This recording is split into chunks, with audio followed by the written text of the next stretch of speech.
Oke. Selamat datang di materi pemasaran digital, pengantar pemasaran digital gitu ya. Kita akan berlanjut di konten marketing atau pemasaran konten.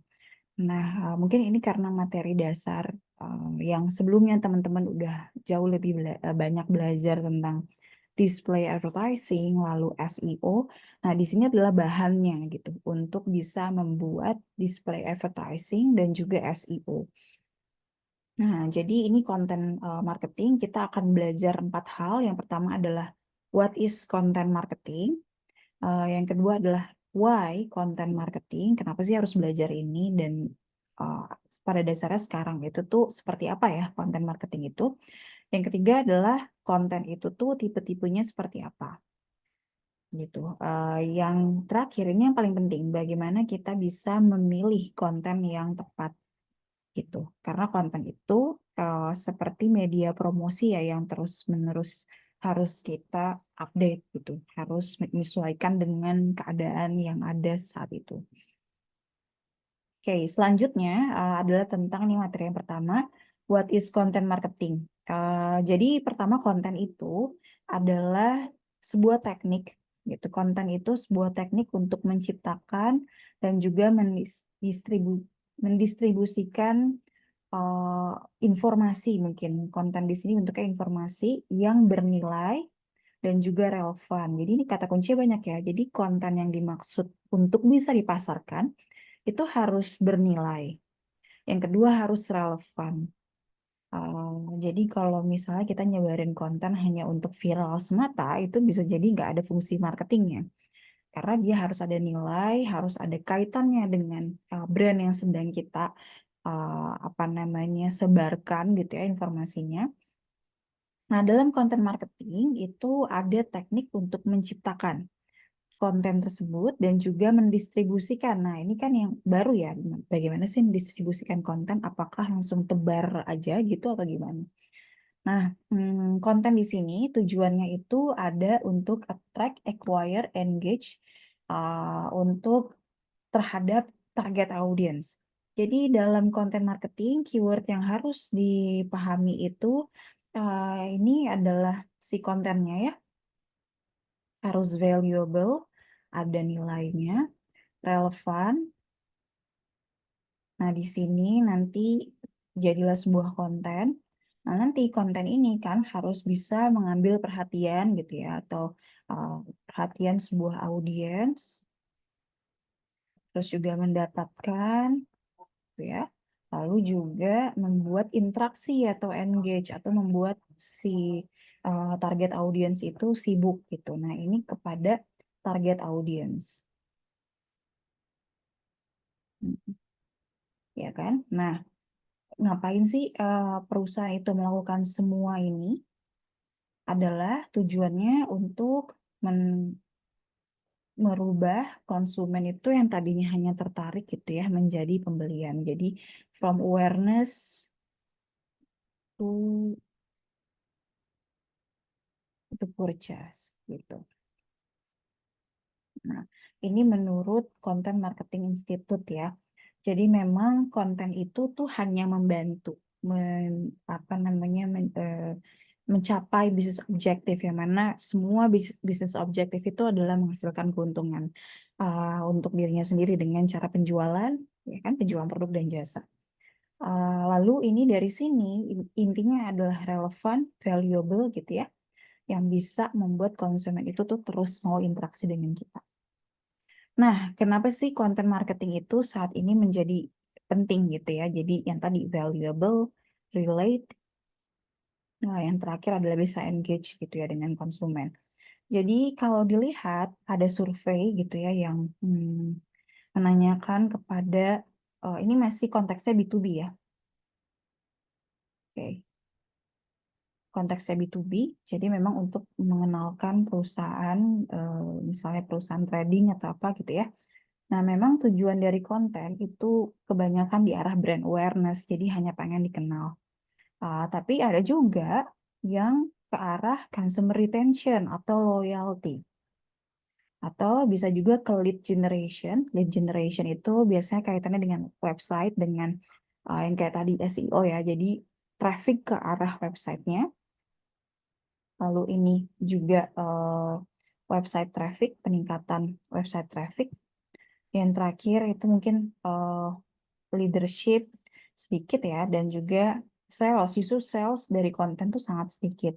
Jadi memang ekspektasi perusahaan dalam hal konten itu lebih banyak ke arah brand awareness gitu. Nah, jadi konten marketing itu adalah bentuk marketing, bentuk pemasaran, memasarkan sebuah, deliver sebuah value gitu ya, yang mana bisa apa ya namanya, bisa dipikirkan oleh banyak departemen. Nah, pertama jelas marketernya gitu. Kalian calon-calon marketer itu benar-benar harus memikirkan strategi dan juga menganalisa kondisi pasar gitu. Yang kedua bisa ke arah branding teams. Ini kalau sudah spesifik lagi, biasanya lebih melihat ke kira-kira konsumen gitu, lebih spesifik lagi ya. Konsumen tuh lagi butuh apa, lagi suka apa. Kira-kira ide apa nih yang bisa ngedrive engagement yang lebih tinggi lagi gitu. Lalu copywriting, ini kerjaannya membuat konten. Copywriting itu tidak akan bisa bekerja kalau tidak ada apa namanya konsep dari sini ya, dari orang branding atau orang umum marketer gitu. Search marketers to understand the impact on SEO. Nah, biasanya copywriters di sini juga kan dia harus mempertimbangkan keywords. Tentunya dalam ketika membuat konten itu juga harus dia relevan dengan keywordnya. Sehingga dia butuh orang search marketers. Lalu PR. PR ini juga kalau dalam sebuah perusahaan ada PR itu kerjanya ada dua. Bisa dia apa ya namanya, dia front, bukan, kerjanya tuh back office gitu. Jadi kerjanya tuh benar-benar ngedesain kira-kira informasi apa nih yang strategis untuk si perusahaan ini. Atau juga bisa dia yang menjadi subjeknya gitu untuk apa namanya membuat konten sini. Jadi narasumbernya gitu.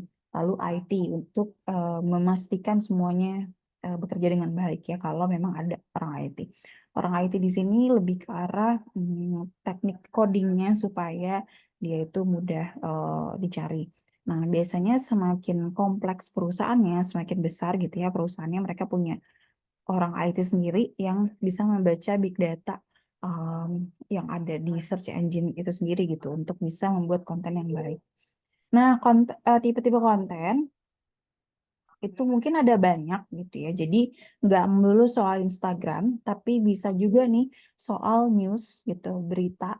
Kita bisa aja membuat sebuah berita, nanti beritanya nanti diluncurkan di sebuah newspaper gitu ya. Lalu bisa video, jadi konten itu nggak melulu soal gambar, tapi bisa video.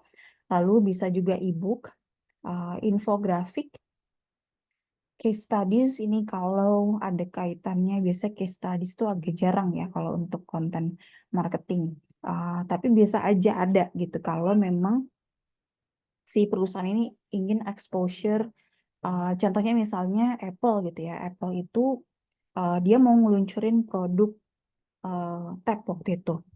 Nah, dia tuh em, apa namanya menggunakan case studies gitu ya untuk bisa memasarkan si bagaimana sih ngebuat apa namanya pengembangan produk di tablet tersebut gitu. Nah, ini kajiannya ilmiah. Lalu how to guides. Nah, ini kan ini biasanya tuh umum kalau perusahaan fashion ya. Itu dia bisa bikin konten semacam itu. Lalu bisa juga ini tuh di Instagram. Biasanya F&Q gitu ya. Fotograf bisa juga kalau di majalah umumnya. Lalu blogs ini kalau kita punya website sendiri, nah kita ingin memaksimalkan informasi pada apa namanya produk kita dari sebuah website. Lalu games dan aplikasi ini juga yang lumayan sering. Jadi misalnya sekarang tuh udah banyak ya apa namanya perusahaan gitu ya kerja bareng dengan perusahaan games gitu. Nanti di tengah-tengah games itu suka ada iklan, suka ada apa. Nah, itu bisa juga. Kan kita perlu pertimbangan untuk membuat konten di dalam website tadi. Nah, bagaimana sih kita memilih konten yang tepat? Itu kan banyak ya kontennya. Kita bisa milih video, gambar, case studies, bisa bentuknya games, terus juga apa namanya newsletter atau dan lain sebagainya. Itu gimana sih? Pertama, yang harus paling penting tuh kita betul-betul tahu target audiens kita. Jadi semua eh, tipe itu akan beda-beda prioritasnya di masing-masing perusahaan, karena perusahaan sendiri yang paling tahu target audiensnya. Nah, di sini target audiens itu juga harus diteliti. Kira-kira siklus pembeliannya gimana? Nah, biasanya nanti kita butuh orang-orang seperti SEO gitu ya untuk melihat apa sih namanya siklus pembeliannya gimana. Misalnya dari ketika ada kenaikan pengunjung gitu, ada nggak kenaikan penjualan? Terus misalnya dari iklan, kira-kira ada nggak kenaikan brand awareness-nya? Lalu yang selanjutnya adalah jangan pernah bergantung pada satu konten. Jadi kalau bisa lebih dari satu konten. Nah, perlu diingat untuk konten seperti di Instagram gitu ya. Video konten itu eh, sangat bisa memperpanjang algoritma gitu. Jadi akan lebih mudah dicari kalau kita membuat konten video dibanding dengan konten gambar gitu, fotograf atau apa. Nah, tadi kita bicara tentang buying cycle. Ini mirip ya dengan piramida tadi gitu ya, bahwa kan awalnya dia pasti awareness dulu. Terus kalau saya lebih suka diumumkan di apa namanya dibikin general consideration, baru ini purchase atau konversi ya. Nah, misalnya pasti di ranah awareness apa namanya itu pasti semua perusahaan tuh akan fokus kalau baru-baru gitu ya, akan fokus di arah sini. Nah, mungkin kita bisa lihat di sebelum 2000 tuh berarti sebelum eranya digital dan setelah 2000 berarti ini eranya digital gitu ya. Perusahaan membangun awareness itu medianya itu akan sangat banyak dibanding dengan sebelum 2000. Nah, yang kedua ini di ranahnya consideration gitu ya, di ranahnya dia itu bisa ke arah desire atau ya di arah desire gitu ya. Nah, ini kan bisa dua, desire dan satu lagi ada juga interest gitu. Nah, di sini kan biasanya kalau dulu perusahaan sebelum tahun 2000 untuk bisa ningkatin desire sebuah produk, ketertarikan sebuah produk itu ada majalah spesifik tentang produk, misalnya otomotif, ada majalah otomotif. Fashion, ada majalah fashion. Nah, ini tuh ada sendiri gitu.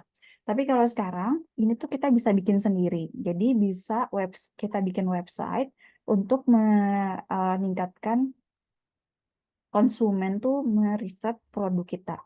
Lalu bisa juga nih yang sekarang yang baru-baru itu adalah YouTube video. Mungkin sekarang di dalam website itu ada juga tentang YouTube video tentang si produknya. Lalu yang terakhir itu adalah peer review. Ini biasanya tentang em, setelah interest itu ada, oke, nah review produk ya. Nah, kalau dulu sebelum era digital itu kita nggak bisa melihat bagaimana orang tuh mereview produk. Jadi namanya word of mouth, itu nggak kelihatan ya. Nah, sementara yang sekarang itu ada website khusus untuk mereview produk. Misalnya kayak Female Daily kalau kosmetik. Terus misalnya kalau em, misalnya produk laptop, misal gadgetin gitu ya. Terus udah gitu review produk fashion. Fashion ini umum sekali, jadi saya belum nemuin review produk. Nah, yang terakhir kan adalah eh, final decision ya. Bisa bentuknya tuh dia mau beli produknya atau em,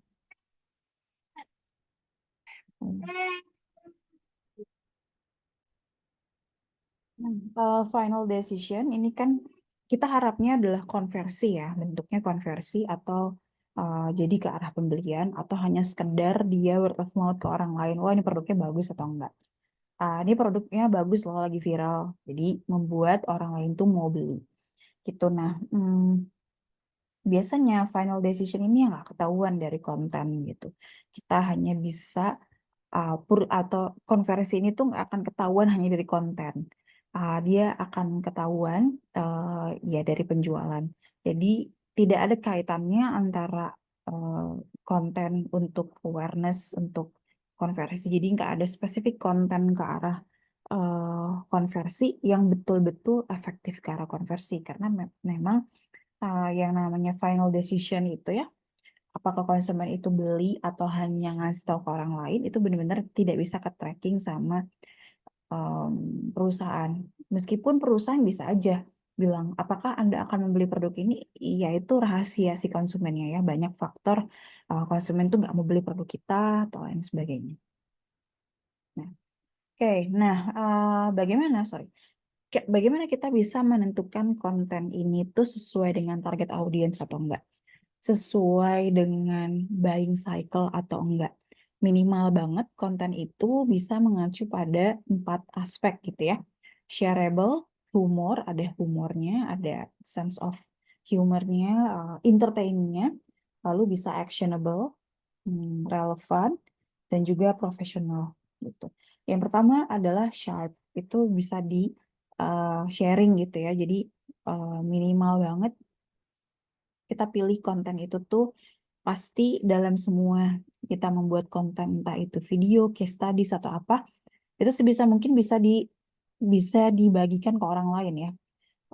Misalnya kita bikin case study gitu, mungkin case studies-nya kita kerjasama sama universitas, nanti universitasnya yang akan apa namanya membuat accessible. Jadi misalnya dia kerjasama dengan universitas, misal si Apple ini gitu ya, kerjasama dengan universitas ketika pengembangan produk, nanti konsumen itu punya akses untuk melihat produknya. Nah, ini contoh gitu ya, ini contoh. Nah, ini juga contoh gitu. Minimal kita tuh ini prinsipnya. Lalu yang kedua adalah humor. Karena di era digital itu banyak sekali konten yang bertebaran, bentuknya banyak, audiensnya juga bermacam-macam. Jadi tidak mungkin dalam satu Instagram itu audiensnya sama. Jadi bisa banyak versi gitu ya. Nah, sebisa mungkin kita membuat konten itu yang ada entertainingnya, yang bisa diingat, memorable, bisa diingat dan juga bisa menarik perhatian. Nah, karena akan terlihat gitu konten-konten yang misalnya kita buat konten tuh